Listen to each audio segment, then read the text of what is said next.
Agora, nesta noite eu quero que você abra comigo no livro de Jó, capítulo 14, versículo 14. Jó, capítulo 14, versículo 14.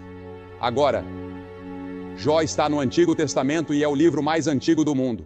Não há nenhum livro conhecido no mundo tão antigo quanto o livro de Jó. E ainda assim, Jó faz uma pergunta que tenho certeza que incomoda muitos de vocês nesta noite. Ele faz uma pergunta com a qual todo grande filósofo já lutou. Ele faz uma pergunta com a qual todo grande pensador e intelectual em algum momento se depara. Ele faz a mesma pergunta que um dos maiores cientistas deste país me fez cerca de 3 semanas atrás. Ele disse que a ciência não sabe nada sobre isso, mas ele disse: isso me incomoda e me preocupa.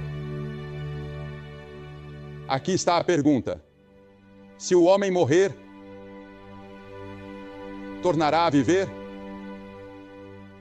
Se o homem morrer, tornará a viver? O problema da morte e da vida, ou da vida e da morte. Você nunca pensou sobre isso? Você já foi a um funeral? Por alguns momentos você fica sério, reflexivo. Naquela noite você volta para casa, vai para a cama, pensa sobre isso. Um dia desses, vão me levar até o cemitério. Vão dizer algumas palavras sobre mim. Esse é o fim? Acabou tudo? Você sabe o que a Bíblia diz? A Bíblia diz que há um tempo para nascer e um tempo para morrer. O nascimento é um evento feliz. A morte é um evento trágico. E nós choramos. Se você ler o capítulo 5 de Gênesis, verá a lista de todos aqueles homens que viveram até ficarem velhos. Adão viveu 930 anos, mas morreu. Matusalém viveu 969 anos, mas morreu. Eu li sobre um homem no outro dia no Brasil que dizem ter vivido 134 anos, mas morreu. No fim de toda a vida está a morte. A vida é muito breve, diz a Bíblia. É uma história que se conta. É a lançadeira do tecelão. É uma flor que murcha. É como a erva que seca. Henry Wadsworth Longfellow expressou isso uma vez quando disse: a arte é longa e o tempo é fugaz. E nossos corações, embora firmes e corajosos, ainda assim como tambores abafados, batem marchas fúnebres rumo ao túmulo. E é exatamente para lá que todos nós estamos indo. Está ordenado ao homem morrer uma só vez. Tu morrerás e não viverás. Agora, a grande pergunta é: você está pronto para se encontrar com Deus? Porque a Bíblia diz que está ordenado ao homem morrer uma só vez, vindo depois disso o juízo. Existe algo depois da morte de acordo com este livro. Agora, mais uma vez eu digo, não posso te levar a um laboratório científico e provar isso para você, mas este livro ensina, de Gênesis a Apocalipse, que esta vida é apenas uma sala de preparação para a eternidade, a outra vida. O Antigo Testamento ensina isso, o Novo Testamento ensina isso, Jesus ensinou isso, os apóstolos ensinaram isso. Se o homem morrer, tornará a viver? Essa é a pergunta que Jó fez. Essa é a pergunta que milhões estão fazendo nesta noite. E a resposta da Bíblia é um retumbante sim. Sim. A vida após a morte.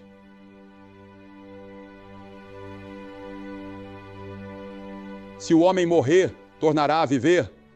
Cícero, o grande romano, disse sobre esse assunto: não tenho mais do que conjecturas. Eu passei grande parte da minha vida buscando essa resposta. A senhora Roosevelt, Eleanor Roosevelt, em uma de suas colunas há alguns anos, disse que é instintivo para o ser humano acreditar na vida após a morte. E é mesmo.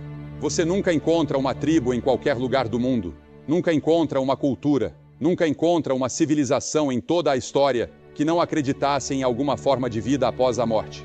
E quando os primeiros pais peregrinos vieram para este país, pensaram ter encontrado algumas tribos na Nova Inglaterra que não acreditavam, tribos de indígenas que não acreditavam na vida após a morte.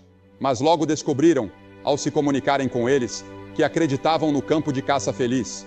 Sim, o homem, instintivamente, Algo dentro dele diz que deve haver uma vida futura, deve haver algo além desta vida. Mas afinal há apenas uma pessoa com autoridade para falar sobre esse assunto. Porque ele veio do túmulo. Ele ressuscitou. E o nome dele é Jesus Cristo. Há cerca de 2 ou 3 anos tive o privilégio de ter uma entrevista com o chanceler Konrad Adenauer, em seu último ano no cargo de chanceler da Alemanha. Ele me havia convidado, eu estava pregando na Alemanha e ele me convidou para ir vê-lo.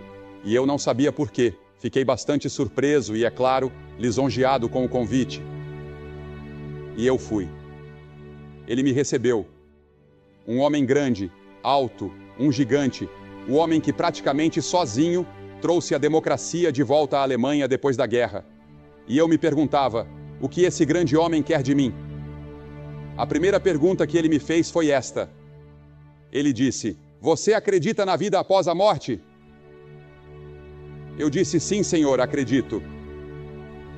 Eu disse, acredito que a Bíblia ensina isso. Ele disse, eu também acredito. Ele disse, estou estudando a ressurreição de Jesus Cristo. E ele disse, quando eu deixar o cargo de chanceler, pretendo passar o resto da minha vida estudando a ressurreição de Cristo. Porque ele disse, se Cristo está vivo, há esperança no mundo.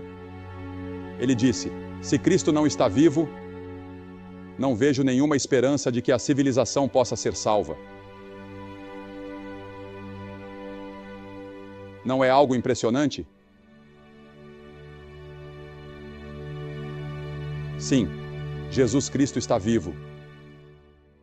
Ele ressuscitou dos mortos. E naquele dia, naquela manhã de domingo de Páscoa, naquela primeira Páscoa, quando Maria e Maria Madalena e Salomé foram ao túmulo esperando ungir um corpo morto, viram o anjo sentado ali e disseram, onde está Jesus? O anjo disse, ele não está aqui, ele ressuscitou. Eu te digo nesta noite que essa é a maior notícia que o mundo já ouviu. Ele não está aqui. Ele conquistou o túmulo. Ele está vivo. E senhoras e senhores, eu acredito que há mais provas de que Jesus Cristo ressuscitou dos mortos do que quase qualquer outro fato da história romana. Eu não acredito que exista um fato na história antiga tão bem comprovado quanto a ressurreição de Jesus Cristo. Mas mesmo que não houvesse nenhuma prova histórica, nenhuma prova científica, e elas existem, eu ainda assim acreditaria, porque acredito que este livro é a palavra inspirada de Deus. E toda a igreja primitiva andava por toda parte pregando a ressurreição de Jesus Cristo. Foi isso que abalou o Império Romano, que um homem havia ressuscitado dos mortos, que ele estava vivo, que a morte não pôde detê-lo. Cristo está vivo. Ele é um Salvador vivo.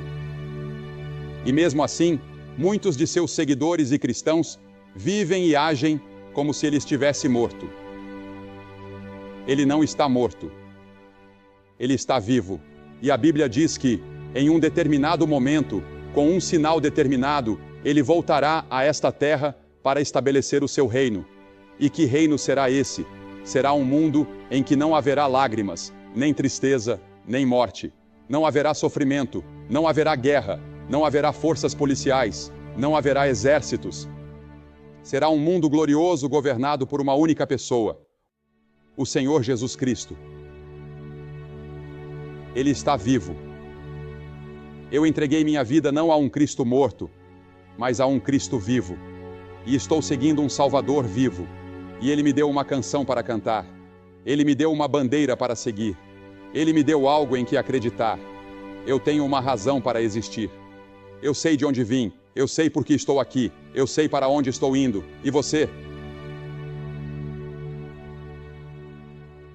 Deus disse a Ezequias, ponha a sua casa em ordem. Você vai morrer agora. Você e eu vamos morrer. Porque veja, a Bíblia ensina que você e eu temos um corpo, mas vivendo dentro do nosso corpo está o verdadeiro você. Você é uma pessoa real. E essa é a parte de você que vive para sempre. Seu corpo vai para o túmulo. Mas você, o verdadeiro você, sua inteligência, sua memória, sua personalidade, vai viver para sempre e sempre. De acordo com a Bíblia, você nunca morrerá. E você vai passar 1 milhão de anos, 1 bilhão de anos, em um de 2 lugares, segundo Jesus.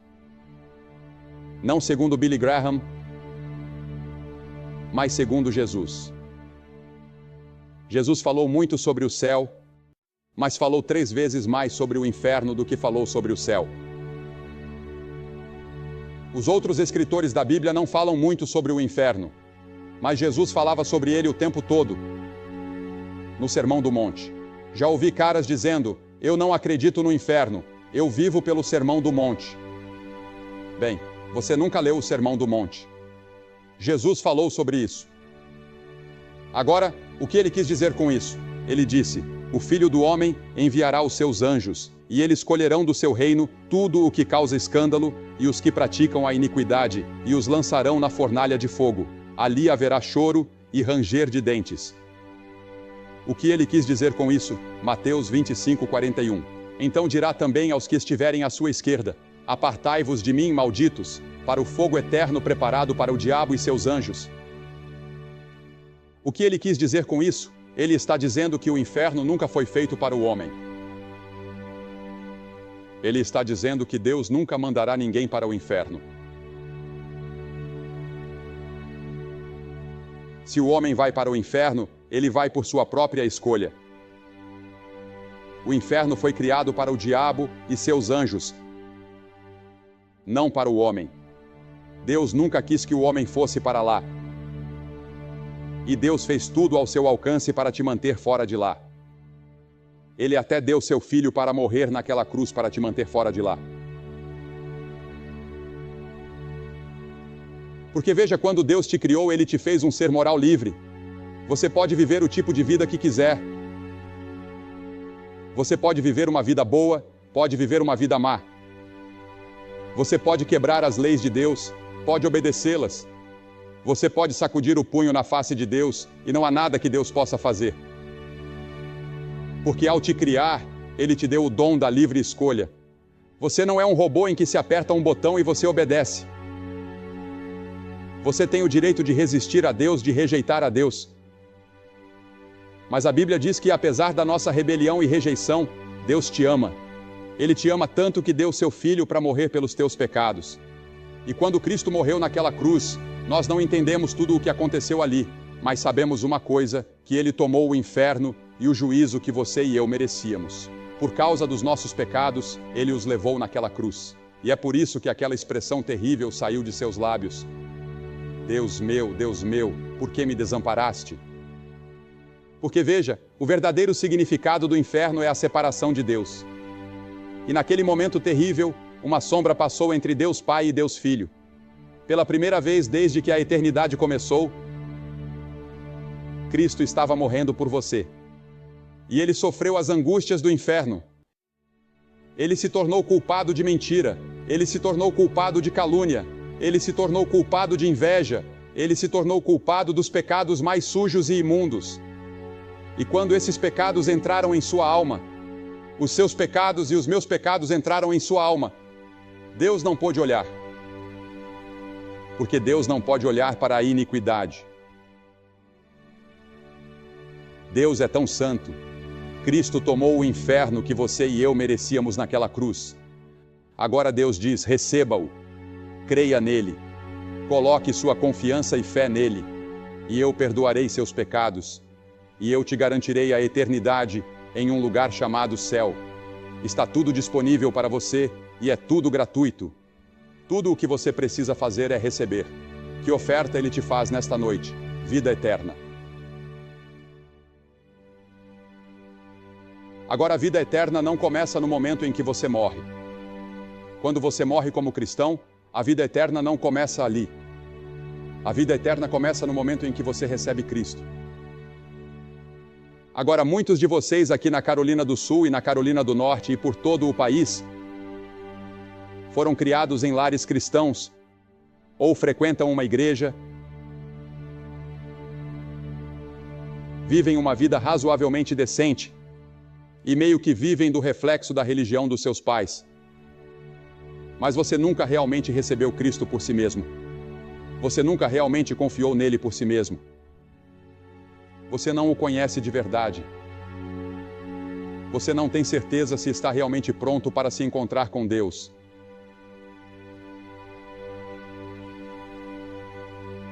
E a Bíblia diz: prepara-te para te encontrares com o teu Deus. Você está preparado? Você tem certeza de que está preparado? Veja, a Bíblia diz: estas coisas vos escrevi a vós que credes no nome do Filho de Deus, para que saibais que tendes a vida eterna. Eu posso estar aqui esta noite sem ser egocêntrico, sem ser presunçoso. Posso estar aqui esta noite e dizer a você, com base na autoridade deste livro: eu sei que meus pecados estão perdoados. Eu sei que vou para o céu. Eu sei que vou viver enquanto Deus viver, porque no momento em que recebi Cristo, me tornei participante da própria vida de Deus. Agora eu vou viver 1 bilhão de anos e terei apenas começado. Eu sei disso, não por causa de qualquer bondade minha. Eu não vou para o céu porque vivi uma vida boa. Eu não vou para o céu porque preguei para grandes multidões. Eu vou para o céu por causa do que Cristo fez naquela cruz. Porque pela graça sois salvos, mediante a fé. E isso não vem de vós, é dom de Deus. Não vem das obras, para que ninguém se glorie. Nós não vamos para o céu porque somos bons. Nós não vamos para o céu porque trabalhamos. Nós não vamos para o céu porque pagamos. Nós vamos para o céu por causa do que Ele fez na cruz. E tudo o que eu tenho que fazer é receber. E é tão simples receber Cristo, que milhões tropeçam em sua própria simplicidade. Veja, Deus tornou tudo tão simples que até crianças podem crer. Ele tornou tudo tão simples e tão fácil que um cego, um surdo, um mudo podem crer. Um homem de qualquer raça pode crer. Um homem de qualquer nacionalidade, de qualquer idioma pode crer. E isso é tudo o que Deus diz que você precisa fazer para ir ao céu. Apenas crer.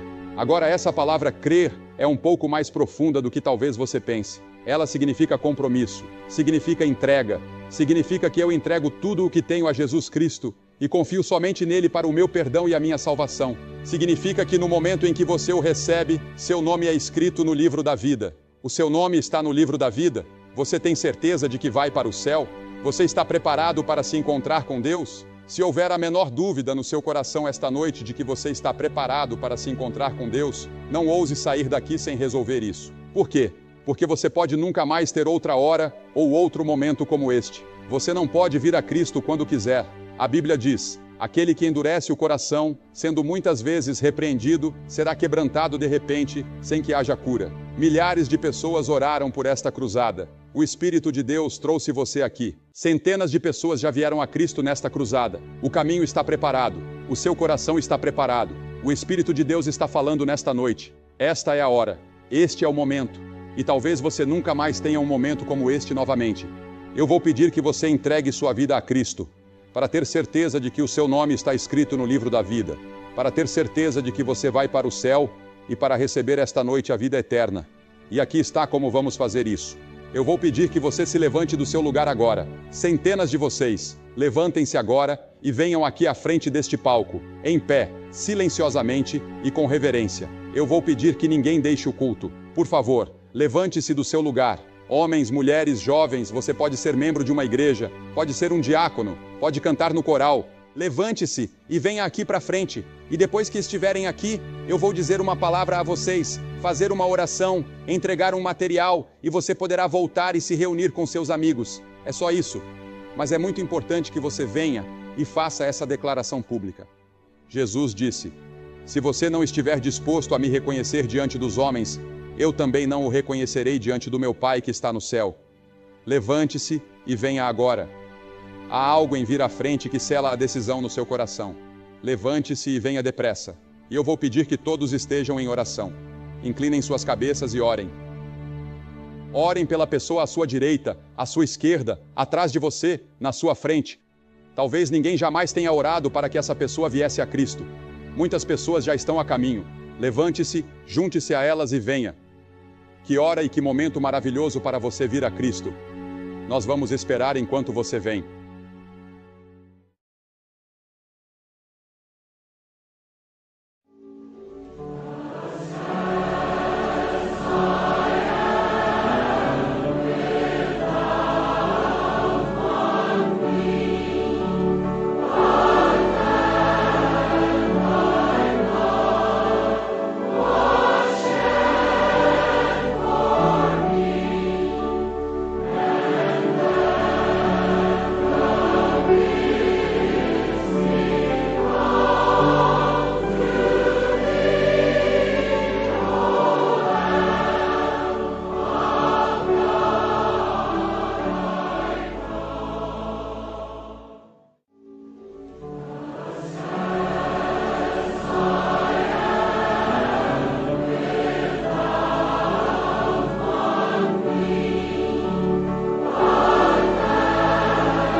A vocês que estiveram assistindo pela televisão e estarão deixando o culto em apenas um momento, vocês podem tomar a mesma decisão e fazer o mesmo compromisso que estas pessoas estão fazendo aqui.